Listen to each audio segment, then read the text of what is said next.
Crazy times. All right. Let's get this. All right. 1 second, folks. You know how we do. First things first, let me get all the mic check. Facebook, we're good. Just gonna share everything out real quick. So for those of you who do not know, I do go live Monday through Friday, YouTube, LinkedIn, and Facebook. As you can see what we're talking about today, some crazy times. I mean, I look at that thumbnail, it's like there's some crazy times. I'll tell you. It was quite the time. But before I get too into it, let me just make sure I'm good on all the platforms, and then we'll go from there.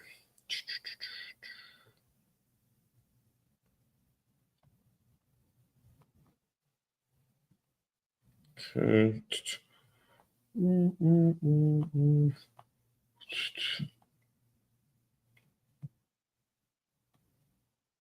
All right, here we go. We're ready. Hold up. Let me just make sure.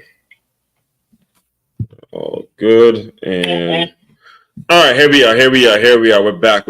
All right, good to see everyone. Good morning, good afternoon, whatever time of day you may be tuned into this. Happy for you, happy you're here, happy you're tuned in, happy you're listening. So first and foremost, before we dive deeper, first and foremost, happy Wintrepreneur Wednesday. Wintrepreneur Wednesday. You heard me correctly. It is the term that I have coined.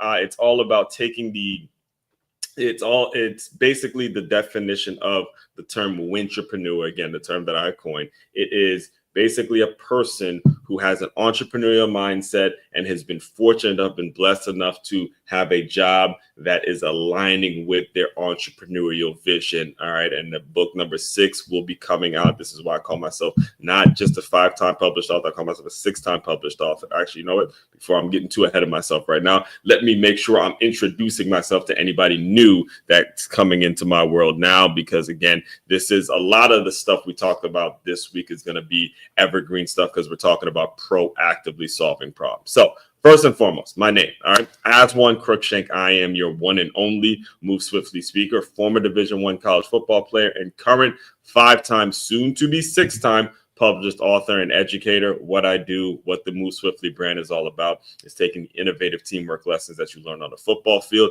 and aligning them with businesses and business owners, so they have a group of employees, they have a staff that moves as efficiently and as cohesively and has that passion, the same type of passion that a championship youth or high school football team has. That's what I created. That's what I implemented. That's what my systems are all about. Every move I've made, every single thing I've done professionally has been to recreate that culture. All right. And today happens to be a Wintrepreneur Wednesday, because term wintrepreneur is all about, like I had mentioned before I gave you that intro, it's all about an entrepreneurial minded person that has been blessed enough to have a job, blessed enough to find a job, find a situation in which that job that's paying them every 2 weeks is in alignment. It's in alignment with what it is they want to be as an entrepreneur. It's very challenging, and you have to be very fortunate and very focused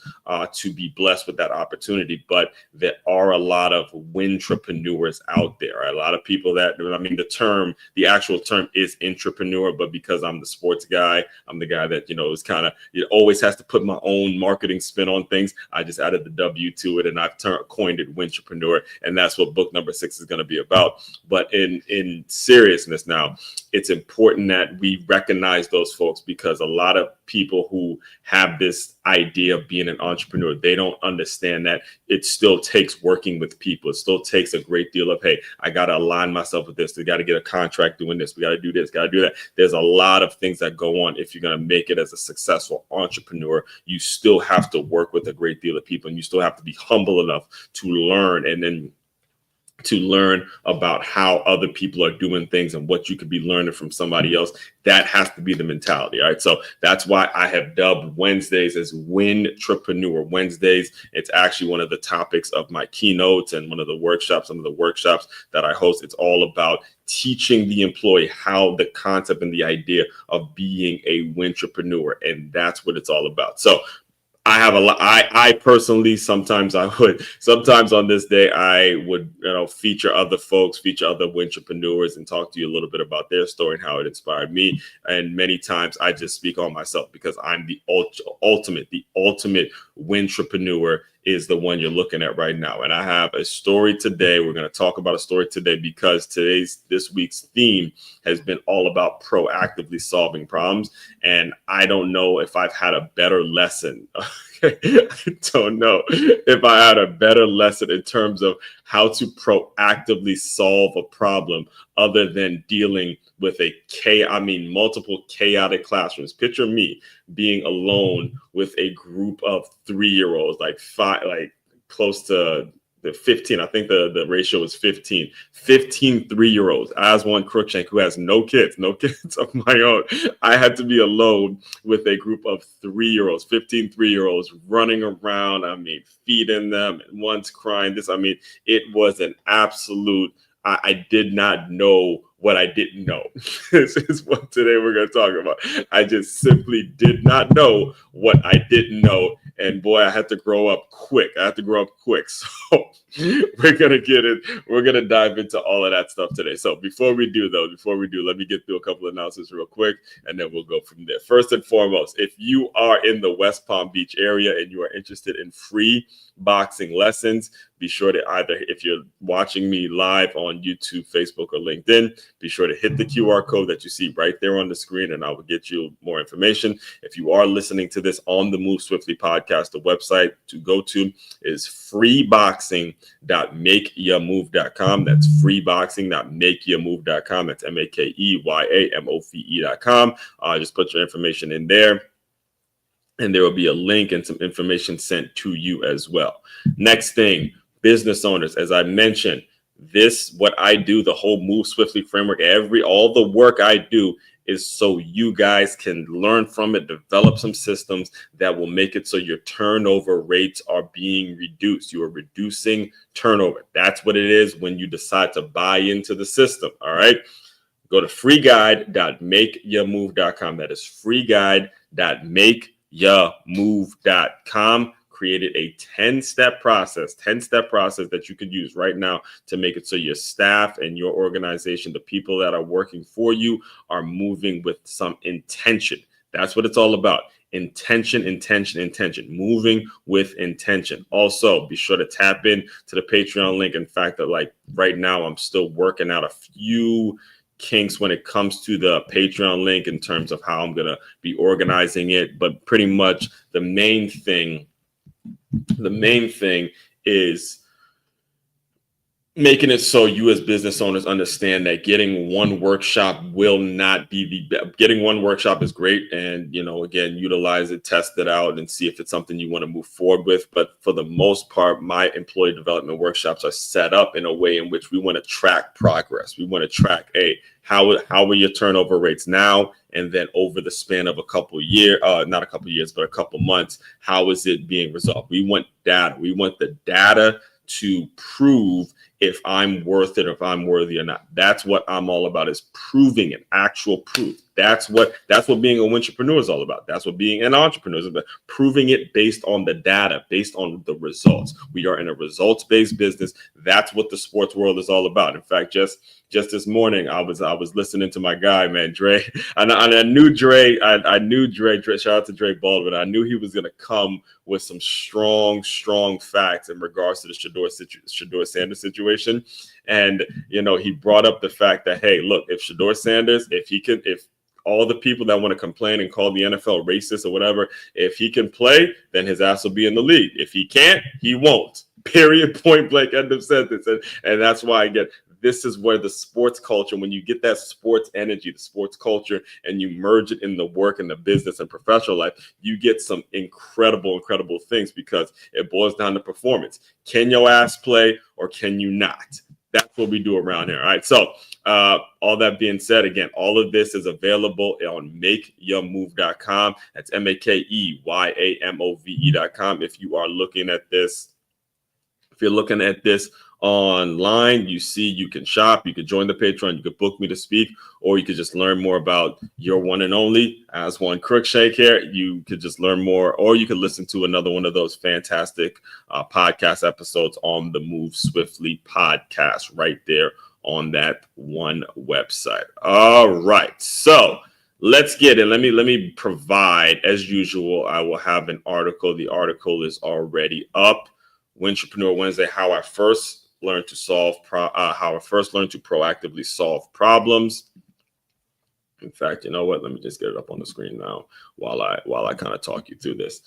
How I first learned to proactively solve problems. And by the way, like, comment, share, subscribe, wherever you're listening to this. Again, I'm coming at it every single day. This train is not slowing down one bit. In fact, it's just going to speed up and speed up and speed up and speed up. The more books that come out, the more information I get, the more I develop and work my system and allow myself to say, hey, this system's in place. Information comes, I'm going to put it in the system, and it's just going to grind. It's just going to grind. It's just going to grind. It's just going to grind. It's just going to grind. They done gave a cat like me ChatGPT. They done gave me ChatGPT, where I could take my creative juices, take my flow, take all the wild things I got, and I could, ask ChatGPT to organize certain thoughts and organize certain things for me, so I can just come and do my thing. Oh, it's over now. It's over. See, before I felt a little overwhelmed because I don't have that assistant, I don't have that person being able to filter out certain things for me. But now they done gave me some ChatGPT, dog. Oh, snap. It's going down. It's going down. Re-energize, all right? Because you can do your work and you don't got excuses, because it'll be hard to be too overwhelmed when you have a system in place or a mindset in place that you're gonna make your shit a success. You're gonna make it a success regardless. All right. So as far as today on Wintrepreneur Wednesday, because we are talking all week, we're talking about proactively solving problems.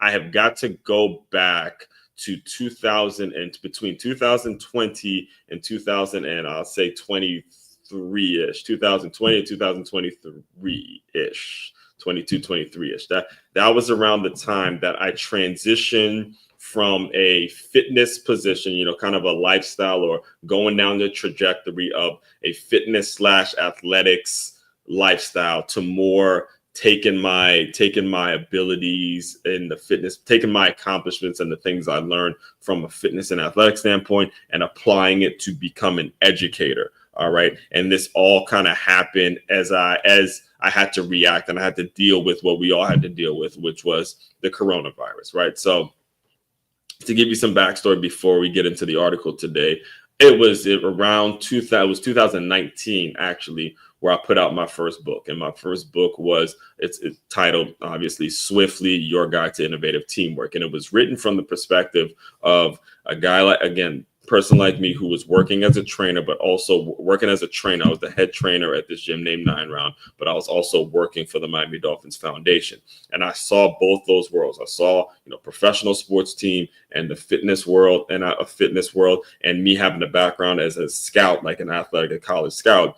I was able to create a business, create some synergy, create something in which I was going to utilize to try to boost my book sales while, building out sales, whether it be for membership for a gym or through the fan engagement that I was dealing with the Dolphins. It was all kind of just coming together at that time. And then the coronavirus shut us down. Couldn't really do the vendorship, couldn't really do the speaking, couldn't really do a lot of the things that I had planned on doing, because a lot of that stuff is going to be based on events and meeting people, shaking hands, and, hosting, setting up tables, all that kind of stuff. Right. So at this 9 Round that I was at, it was owned by, it's no longer in business, but it was owned by the person who owned it.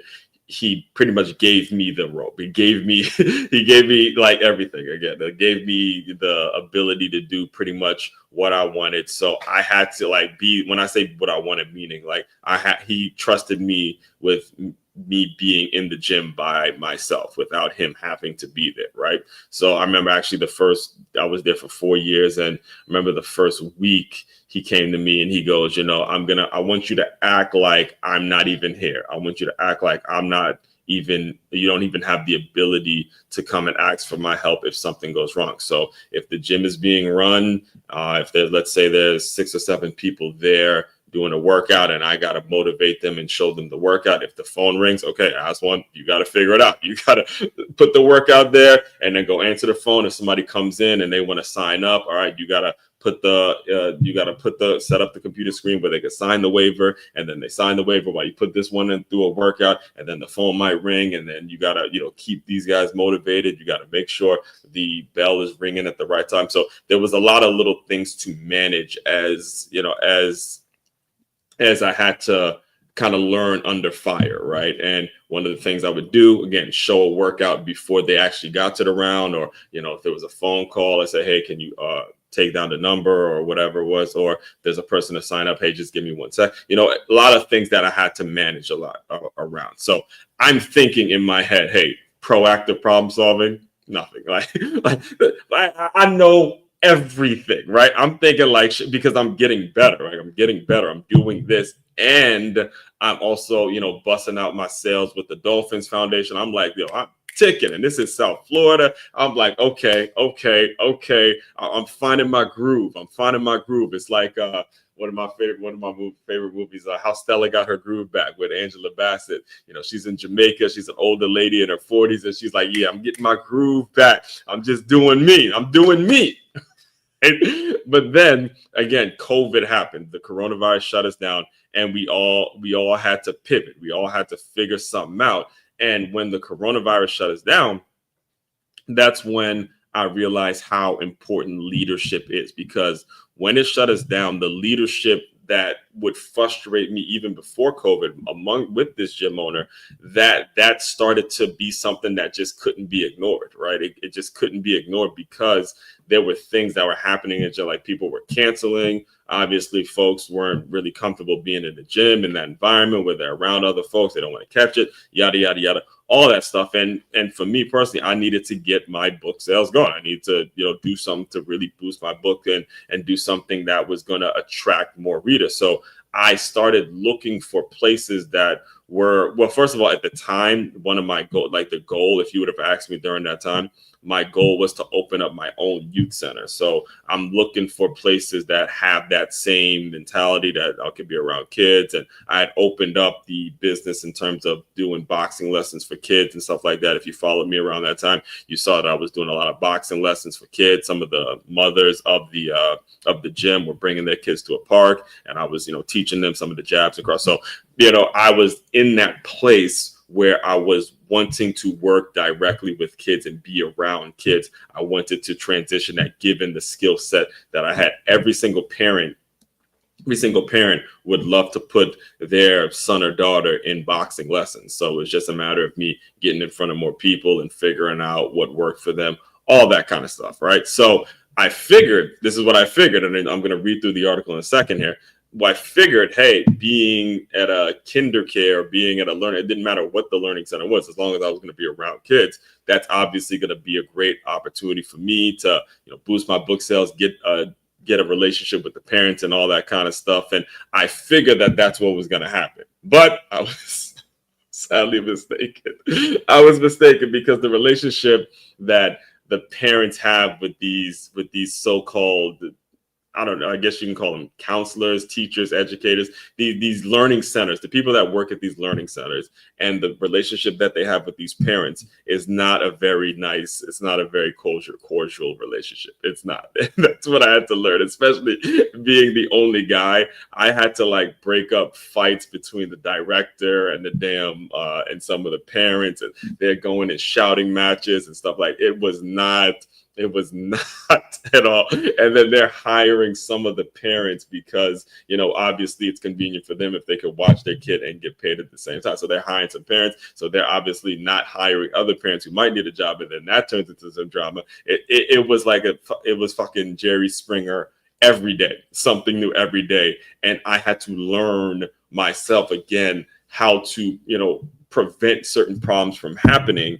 in order for things to move smoothly. And that's really where I learned that. I was only on my second book Now, I was in the process of finishing my second book when I first started there. Now we're, working on book number 6, because just that in itself, that like that experience in itself was crazy. It was crazy. So let's get to this article before I start talking too much. I usually try to keep these. I'm working towards keeping these at the 45-minute mark, and the article, having an article to read from, helps me in that regard. So for my podcast listeners, I am reading directly from the article that is available on medium.com.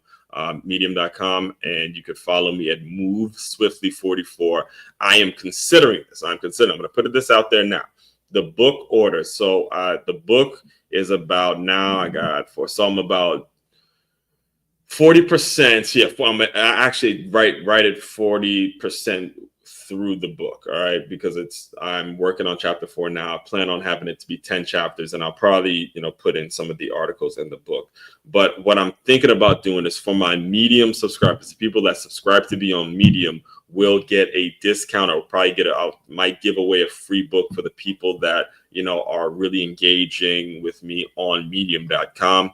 I will consider doing that as we get closer to the fall. Right now, the plan is for the pre-orders to be ready by football season. So, obviously football season is one of those times a year, and those situations where I really get to align what's going on in current events world with the work I do. And that's, that's what I'm considering, what I'm attempting to do. I like to give myself deadlines and things like that. So anyway, let me know what you guys think about that. And I will, the moment I'm reading the article directly from Medium. So for you podcast listeners, that's why I'm repeating that. All right. So Wintrepreneur Wednesday, how I first learned to proactively solve problems, by Aswan Cruikshank. Okay. Featuring Aswan Cruikshank. Welcome back to another Wintrepreneur Wednesday, one of the many creative initiatives I've proudly built from the ground up. Before we dive into today's story, let's quickly define the term. Wintrepreneur, a person who has an entrepreneurial vision for their life and business, yet had the good fortune of finding a job that aligns with that same vision. This week, we've been focused on one core theme: proactive problem solving. And today I'm putting myself on the hot seat. Yes, I'm the featured Wintrepreneur this week, and I'm taking y'all back to the unexpected classroom that first taught me how to truly anticipate solving problems before they blow up. My time at KinderCare Learning Center. All right, here we go. So I sort of already said this, but I'll read it directly in case you're coming in late, or you want to clip this out and explain to people and pass it along to anybody that you think really needs to hear this. All right, so here it is. From boxing gloves to baby wipes. Let's rewind. About a year after the world flipped upside down during what some called the pandemic, others called the scamdemic, I was growing increasingly frustrated with my job at a 9-round fitness gym. I was the head trainer, but it felt like I was running the whole operation. I was the show, the motivational trainer, the sign-up guy, the phone-up guy, the janitor, the energy source. Meanwhile, the owner was way too relaxed for my liking, especially as we were hemorrhaging members. I needed leadership. I needed urgency. And since I wasn't seeing either, I bounced. The first offer I got was from KinderCare Learning Center, an hour away. And this was when I left Plantation to come out here to West Palm Beach. I didn't hesitate. I took it. Now, real quick, and this is for all of my business owners, all of you tuning into this. All right. This is real. I know I might be a little hard on the 9-round owner at times. It's only because it's something I actually experienced. But you can replace him with a lot of you folks that are listening to me now. When you're the owner of a business, when you're the leader of a business, when you're the leader of a household, when you're the coach, when you're the teacher, when you're whoever you claim to be as a leader, you need to have the right energy. All right. If there's clearly a problem, okay. And in this case, it was a situation where the coronavirus is here. We were at 100 some odd members. And by the time you looked at it, we are down to like 70, 60, 50, 40. And like again, the owner is not doing enough, in my opinion. He's too relaxed. He's spending time instead power washing the damn floors or doing stuff that has nothing to do with getting people walking through the damn door. All right. That is worse. And that is the part where you as a leader, you got to start to say to yourself, hey, a lot of folks are depending on me to make quality decisions. A lot of folks are depending on their lifestyle, their livelihood, and how they eat in their future and what they want to become and how they want to use this money to start up this and put this there and do this. All of that is depending on how well I make decisions. That boils down to integrity. How much integrity do you have to say, hey, I got to do something. I can't just sit on my ass and act like things aren't happening the way they're happening and then expect, for people to just stay around. That doesn't work like that. Life doesn't work like that. There's too many opportunities, too many things that folks can take advantage of for them to say, you know what? I'm out. I'm bouncing. That's the reality. And it happens in every organization. This is why I call this entire week, this is evergreen material. Evergreen, meaning it doesn't matter whether you read it or you listen to this now in 2025 or you pick the shit up in 2065. It's going to be the same thing. When you're a leader, when you're the one grinding, when you're the one that's actually responsible for folks being hired and fired, you gotta bring it. You gotta show up and you gotta bring it.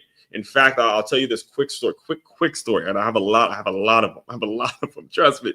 All right, this is why I give myself a certain time to really go in. But when I first got hired at 9 Round, he had looked at my resume, and the one thing that stuck out to him was the fact that I used to be a trainer for a company named D1. D1 is a sports and training therapy kind of a gym where you have a lot of these celebrity athletes. They put their face on a gym and they endorse it. It has like field turf and, it's basically the home for that. In fact, let me just pull it up real quick to give you guys a visual. If you're looking at this on, D1 trainer, I think there's a few out here in Florida. If you're looking at this, if you listen to this on the Move Swiftly podcast, I'm just pulling up a link to D1 training. D1 training, athletic training facility. So I used to be a trainer at one of these D1s. And when the 9 Round owner looked at my resume, that was the one thing that he pointed out. He circled it, highlighted. He's like, yeah, that right there is something that intrigues me about you. And when I was there, I remember the person who now the company D1, it's a fucking shit show. All right. It's absolutely insane. I don't even have time to get started on going in on the way the company works, but I had to do what I had to do. I had to, show up and, run the boot camps and all that kind of stuff. Right. So what happened was I remember when I first started there was a situation where the members didn't like some workout that I put them through, or I didn't go because it was kind of confusing because, I would get the workouts online and then I would have to try to transfer what was online and then put them through the same thing and then be looking at it. And it doesn't work like that. When you're a boot camp trainer, you got to be on it. You got to be knowing your shit. You got to be, hey, you do wall sits and then you do squat jumps and then you do some bridge walks over there and then y'all switch up every 30 seconds and stuff. You got to be on it. You got to be really knowing your stuff, right? So apparently what happened was when I first started doing it, because I really wasn't down like that. I didn't really know how to get my flow together, right? So the members who showed up had complained. They complained about me not, whatever the boot camp wasn't making sense, blah, blah, blah, blah. And then the facility director called me and he goes, yo, man, you just got to bring it every day. Don't worry about that shit. Don't worry about the shit. You know what you're doing. You just bring it every day. Just bring it every day. Every day. Just bring it. Just bring it. And it's the same approach I take right now in the situation I'm in. Just bring it every day. They're going to remember the ones that bring it.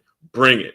Bring it every day. It's the same approach I take when I do these live streams. If you can go look at the damn receipts, brings it every single day. Now, granted, there's a cup of coffee and some Celsius energy drinks that help, but for the most part, we're bringing it every day. All right. So back to the article.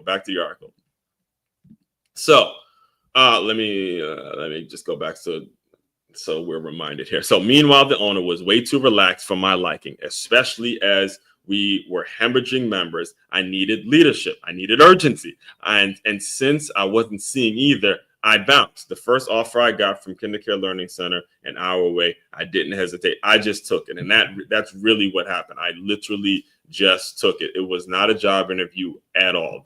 It literally walked into the place. How desperate they were.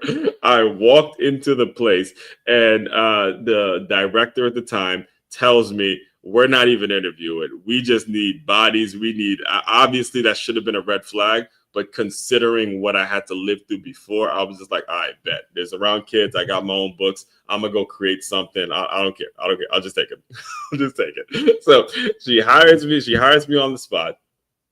And actually, I remember too, while I had, gotten to know them and, was talking to her actually when I was working there, she goes, is that why you took the job so quick?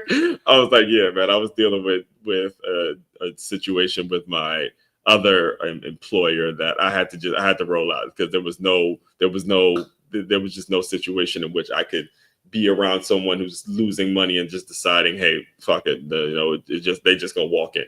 But anyway, I'm back to the article. So KinderCare, in case you're unfamiliar, actually, let me give you a little more information on what KinderCare is all about. First of all, KinderCare, in case you're unfamiliar, is basically a daycare dressed up as a learning center, right? That's how they got me, because in my mind, I'm thinking I'm walking into a learning center. You don't realize it's an actual daycare until you actually walk in and see this is a daycare. It's not a learning center.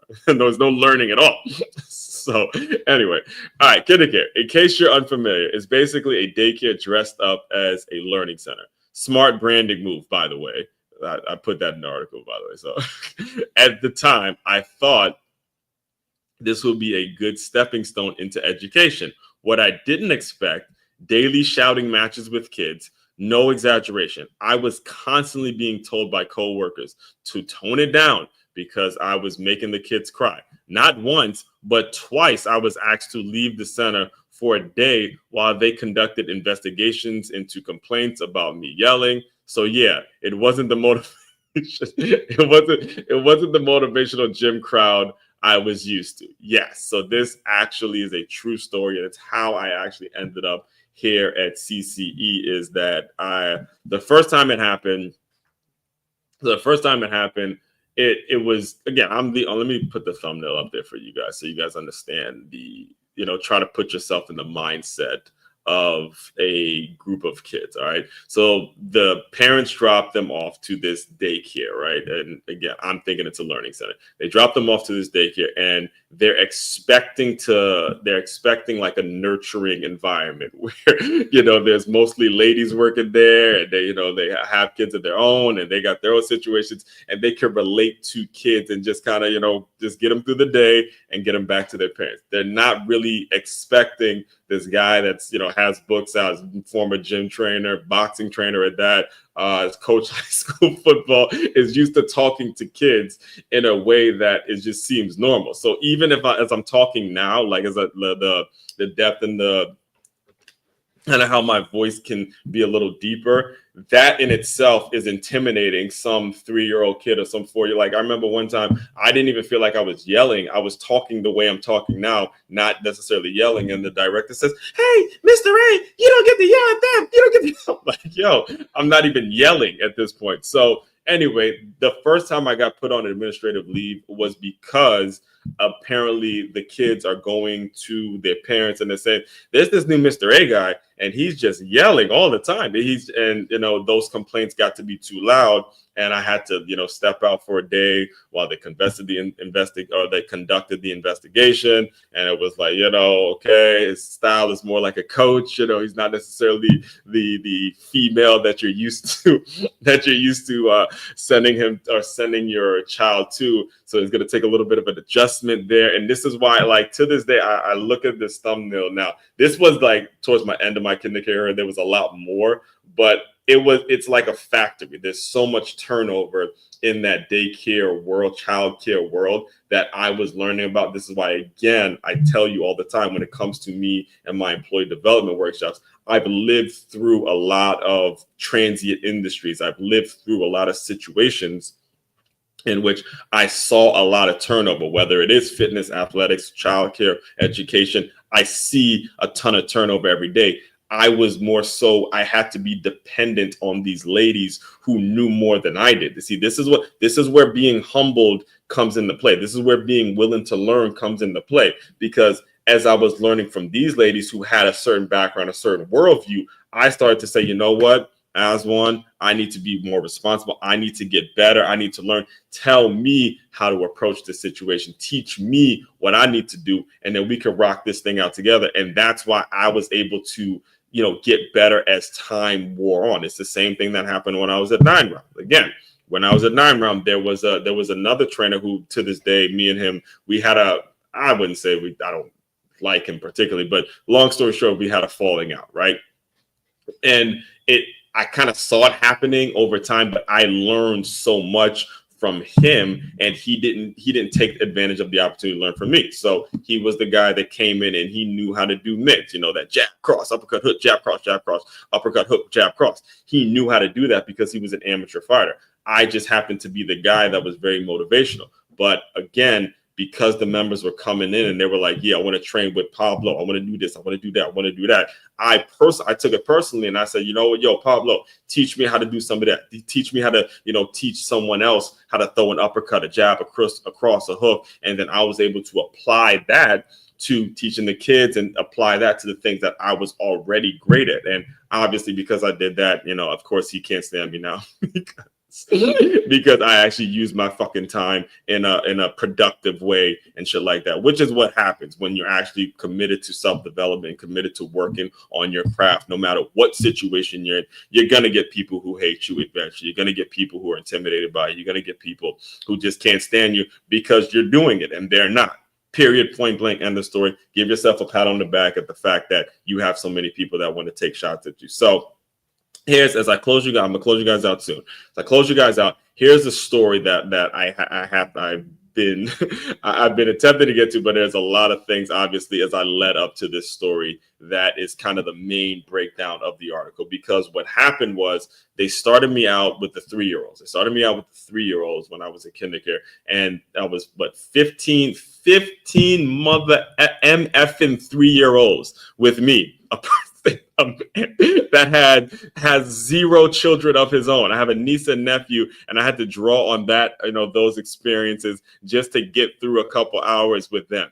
All right. I mean, I had to serve them food. I had to it was crazy. But again, as I was learning from these ladies, as I was kind of picking their brain, I was like, okay, I'm going to do this. I'm going to have fun. And not for the most part, not too many crazy things happen, when I was by myself. I was really proud of myself as I was, getting better and learning how to, serve these little kids. Right. So anyway, once I was there for a couple of weeks or a month or so, they moved me to the school age room. I think, what happened was when they heard my yelling, heard my intensity, they moved me to the school age room. And this was, again, around the time COVID was happening. There was still virtual school going on.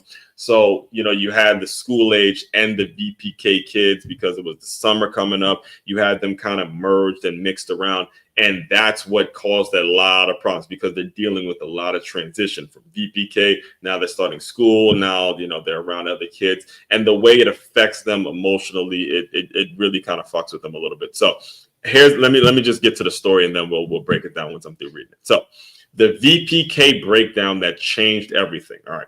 Let me tell you I'm reading directly from the article, podcast listeners. Let me tell you about the moment everything clicked. It was summer, which meant the VPK, voluntary pre-K, and school age kids were all grouped together. One boy in particular stood out for all the wrong reasons. And before I even get there, this boy, again, reminded me a lot of myself. And every time I see a combination where there's an older sister and a younger brother, it's always a trigger for me because that's how I grew up. I grew up incredibly close with my older sister, and I was the younger brother. My older sister now has a daughter and a son, which is my niece and nephew. Same kind of dynamic, right? The girl I'm seeing now, she has same dynamic. So it's always a trigger in terms of, when you see an older sister and a younger brother and the way they collaborate, the way they fight, the way they go at it, the way they just, like, it's a day in and day out, boxing match with those two. It's always a trigger. And that's why this story and seeing this situation always hits a trigger with me. So, all right. So let me tell you about the moment everything clicked. It was summer, which meant the VPK, voluntary pre-K, and school-age kids were all grouped together. One boy in particular stood out for all the wrong reasons. He cried constantly, every 5 minutes. He cried if he lost a game. He cried if he didn't get picked. He cried if the wind blew the wrong way. Now, one of the few things the kids did enjoy about me were the competitive games I'd come up with. Fun, high energy, structured challenges. But with this boy, every game triggered another crying episode. So let me just explain that to you. When I would come up, let me just give you an example. So I'd come up with a game. Let's say we were outside for recess. I have two kids go together. One of them would run all the way down to the gate. They'd have to grab a bike and ride their bike. They have to jump on the bike, ride around, and see who makes it back first, make a ball in the basket, and then, whoever makes the ball first in the basket after they've done the course or whatever, that would be the winner or whatever. It would just be a fun game that keeps everything engaged. So this particular boy, every single time, even though the kids are having fun and they're doing whatever it is they're doing, every single time he would lose, constantly crying to the point where I'm like, oh my God, I can't do anything with you. You've been driving me nuts. Okay. So what happened was it's not that they didn't like the cool and the fun, interactive, innovative games I was coming with, but this is what the director at the time told me.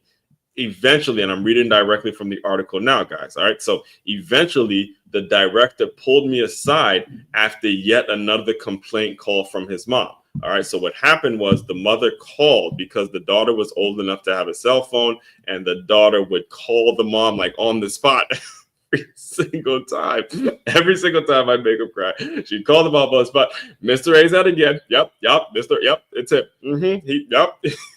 And again, she's not supposed to do that. This is highly illegal stuff that they're doing. But obviously, me being the only guy, it gets kind of brushed over. But anyway, she called the mom, they complained, and then the mom will call the center and then complain with me, and then it turns into a whole thing. So the director pulled me aside after another one of those complaints, and she says, the games you create are great, but if you know that this one, and when she's talking about this one, she's talking about this particular boy, she goes, when you know he's gonna break down when he loses, either don't let him play or tweak the game so it's not a competition.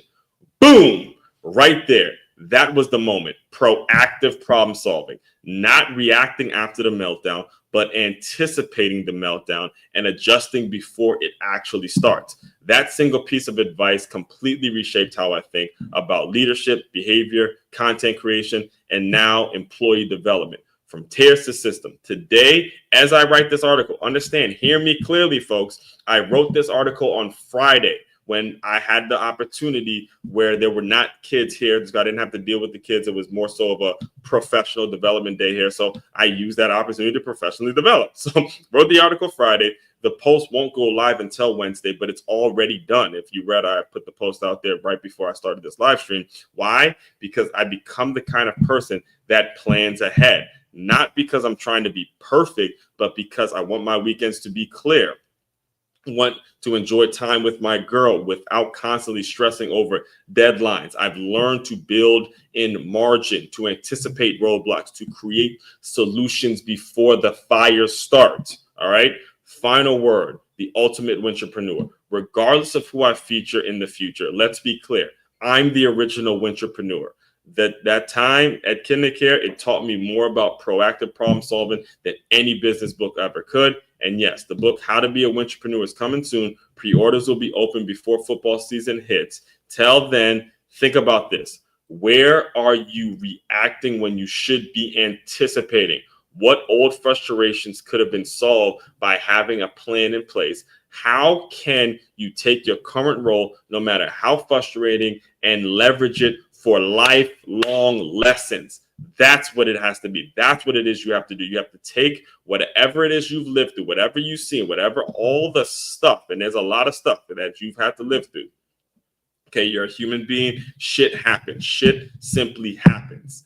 But how do you take it, learn from it, grow from it, and say, okay, that's what I learned then. I put it down somewhere so I can be reminded of it, and I'm going to become a proactive problem solver and make myself so much more valuable to any environment. Now, the people, again, you're going to run into folks who don't appreciate that shit. That's perfect. That's exactly the way it should be, because it gives you a clear indication in terms of who the hell you need to have in your life, who you need to have in your circle, and who you need to get the fuck out and move on from. That's what it teaches you. Okay. So, whew, all right. I'm cutting myself off. All right. I'm going for 45 minutes. And again, the goal here is to keep it at 45 minutes. I can go for another hour, but again, I'm being considerate. I'm making sure I'm practicing what I preach in regards to making sure my deadlines, making sure I'm hitting my targets and things of that nature. All right. So all that being said, main website, again, to check out, to go to dive deeper into all the work I'm doing. If you're interested in having me come and speak to your staff and really build up this culture, all of that is available here. MakeYaMove.com. That's MakeYaMove.com. One-stop shop for all your teamwork and your self-development needs. As one Crookshank, your one and only Move Swiftly speaker, checking out. You guys continue to move swiftly. We will talk more soon.